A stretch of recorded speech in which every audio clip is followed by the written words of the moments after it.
గత ప్రభుత్వంలో జరిగిన తప్పిదాలపై కాంగ్రెస్ ప్రభుత్వం ప్రత్యేక ఫోకస్ పెట్టింది.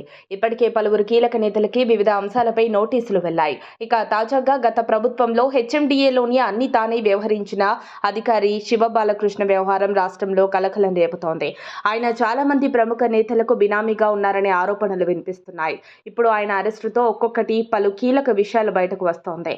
ధరణిని అడ్డం పెట్టుకుని తమకి ఇష్టం వచ్చిన రీతిలో వ్యవహారాలు చేశారని, భూముల్ని తమకి తోచినట్టుగా సొంతానికి రాసుకోవడం, రాజకీయ నేతలకు కావలసినట్లుగా చేయడం వంటివి చేశారన్న ఆరోపణలు వస్తున్నాయి.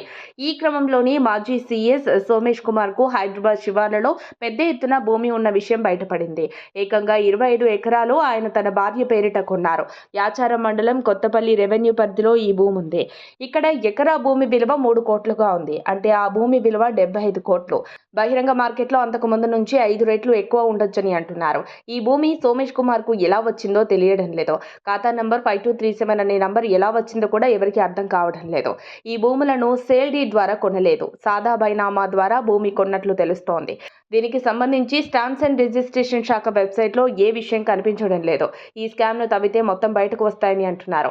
లంచాలు, భూములతో అక్రమంగా సంపాదించిన బాలకృష్ణ రెరా సెక్రటరీగా ఉన్న సమయంలో సోమేష్ కుమార్ చైర్మన్గా ఉన్నారు. అప్పుడే యాచారంలో 25 ఎకరాలు సోమేష్ భార్య పేరుపై రిజిస్ట్రేషన్ అయినట్లు గుర్తించారు. ఈ భూమికి సంబంధించి ఆధారాలను ఏసీబీ సేకరిస్తున్నట్లు తెలుస్తోంది.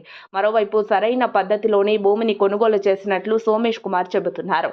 తనకున్న ఇల్లు అమ్మి స్థలం కొనుగోలు చేసినట్లు పేర్కొంటున్నారు. అయితే గతంలో జరిగిన భూ లావాదేవీలు, ఇతర అంశాలపై సమగ్ర సమాచారం ఉన్న కాంగ్రెస్ పెద్దలు కింది స్థాయి నుంచి వ్యవహారాన్ని తేల్చుకుంటూ వస్తున్నారని అంటున్నారు. ఈ కేసు త్వరలో కేటీఆర్ వద్దకు చేరుతుందని కూడా అంటున్నారు.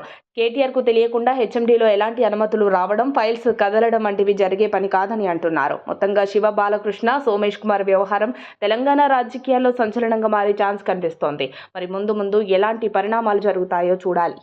మరిన్ని అప్డేట్స్ కోసం మా కాయ్ టీవీని సబ్స్క్రైబ్ చేసుకోండి. మా వీడియో కనుక మీకు నచ్చినట్లయితే లైక్ చేయండి, షేర్ చేయండి. మీ విలువైన అభిప్రాయాలను కామెంట్ బాక్స్లో తెలియజేయండి.